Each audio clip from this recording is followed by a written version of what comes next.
जनाब कादिर मंदूखेल साहब, आज काबीना का इजलास भी हुआ और एजेंडा उसका जारी नहीं किया गया, लेकिन उसमें जो ख़बरें निकल के आई वो यही कि जो मौजूदा आइनी बहरान है, सुप्रीम कोर्ट के हवाले से जो कानून साजी है उस पर बातचीत और अहम तरीन फ़ैसले करने के लिए उस पर मुशावरत हुई। तो सर, ये पीपल्स पार्टी तो इस पर तैयार नज़र नहीं आती। कमर जमान कायरा साहब ने कहा है कि अगर कोई एक्सट्रीम एक्शन लिया जाता है चीफ जस्टिस ऑफ पाकिस्तान से मुतालिक तो पीपल्स पार्टी उसका हिस्सा नहीं बनेगी। इतनी कमज़ोर हुकूमत, गैर मकबूल हुकूमत, अगर वो अदलिया से भी भिड़ जाती है तो ये क्या कोई अक्लमंदी का फैसला होगा?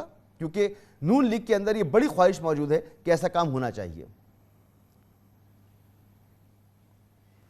देखिए, मेरे ख्याल में अभी तक तो कोई वाज़ेह पॉलिसी नहीं आई, और जो इज़म्पशन के ऊपर तो हम जवाब नहीं दे सकते कि सुप्रीम कोर्ट के ख़िलाफ़ क्या हो रहा है। बिल्कुल सुप्रीम कोर्ट के खिलाफ कोई एक्शन पे हम कभी साथ नहीं देंगे। हम कभी, आपने जो एक्सट्रीम लेवल की बात की है, तो एक्सट्रीम लेवल पे कभी भी मैं बैसियत कानून के तालिब इल्म में कभी सपोर्ट नहीं करूँगा और मेरी पार्टी भी नहीं करेगी। नंबर एक बात। दूसरी बात ये कि जो बात आमिर जिया साहब ने की है कि कभी इतनी ख़राब हुकूमत हमने नहीं देखी। आमिर जिया साहब थोड़ा सा पीटीआई के चश्मे उतार के ज़रा आवाम के चश्मों से भी देख लें कि पीटीआई ने 3.5 साल में क्या किए। आप कह रहे कानून की बालादस्ती नहीं है, आइन की वो नहीं। आप मुझे एक बात बता दो, वलीद इकबाल साहब वकील है बैठे हुए, आप मुझे बताओ कौन सी गैर कानूनी काम हुआ है, कौन सी गैर आइनी काम हुआ है?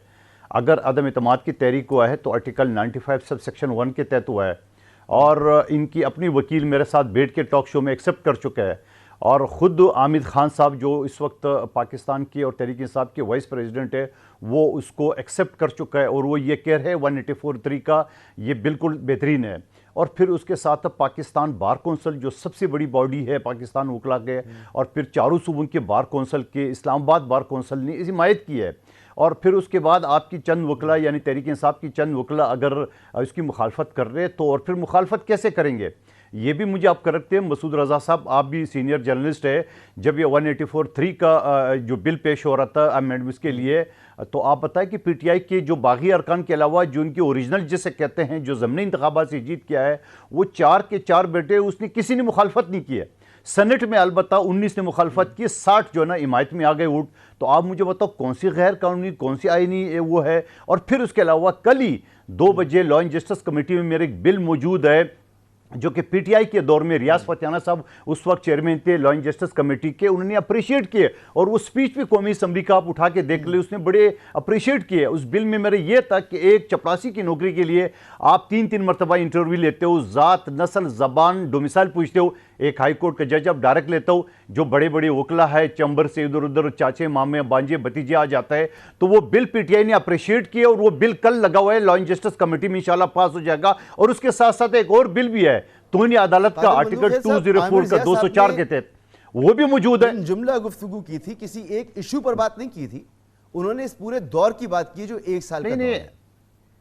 इसमें अच्छा मोहतरम मसूद रज़ा साहब, एक उन्होंने बात की है, मुझे जवाब देने का भी तो हक नहीं है। ठीक है, जो देखने वाला है वो उनकी बात को सच मानते हैं, मेरी बात को सच मानते हैं, ये तो देखने वाले पे छोड़ देना, बीच में तो ना टोके ना मुझे कि भाई उसने ये कहा। ठीक है।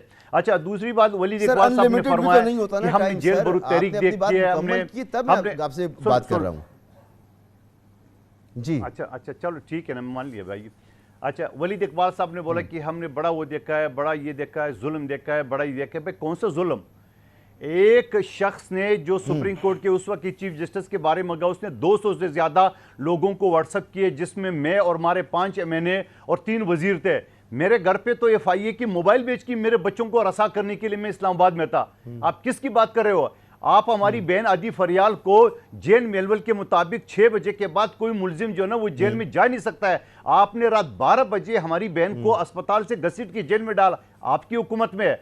और वो तोरी और दूसरे जो जर्नलिस्ट के खिलाफ की वो एक अलग है। और फिर खुद आपकी वालदा मोहतरमा ने कहा, जस्टिस साहिबा ने, कि इसको किसने बोला कि जेल जाए, इसको किसने बोला? तो आप जेल बरूद तहरीक का अशर जो आप लोगों ने शुरू किया उसका अशर नशर तो हो गया है, आपके सामने की बात है। ऐसा तहरीक तो हमने कभी जिंदगी में नहीं देखा है जो जो जो मौजन मस्जिद में अजान देते हैं, अल फला अल सला जो कहते हैं ना, आइए भलाई की तरफ, आइए भलाई की तरफ। ये कौन सा मौजूद है कि खुद घर में चुप के बैठे हुए जमानतें ले रहे हैं और लोगों को अल फलाह सला और उसके बाद मौजन जो मस्जिद में बैठ के मस्जिद में खड़े होकर आजान देते हैं। ये कौन सा मौजन है जो बनी गाला में उसमें जमान पार्क में चुप के बैठे जमानतें ले रहे हैं। अब आपकी बात पूरी हो गई सर, मुझे आगे बढ़ने दें।